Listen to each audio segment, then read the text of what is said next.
Hey guys, welcome back to our channel. Today's video, I'm going to show you how you can use Google Forms to create questionnaires.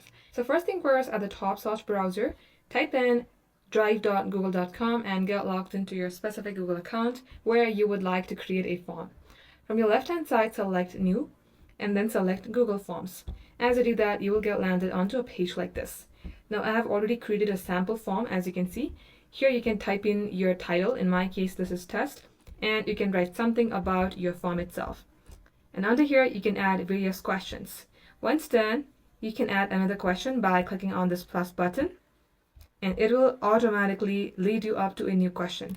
Type in your question here, and under add option, you can also type in your option. Once you're done with option number 1, select enter. It will lead you to option number 2, and so on and so forth.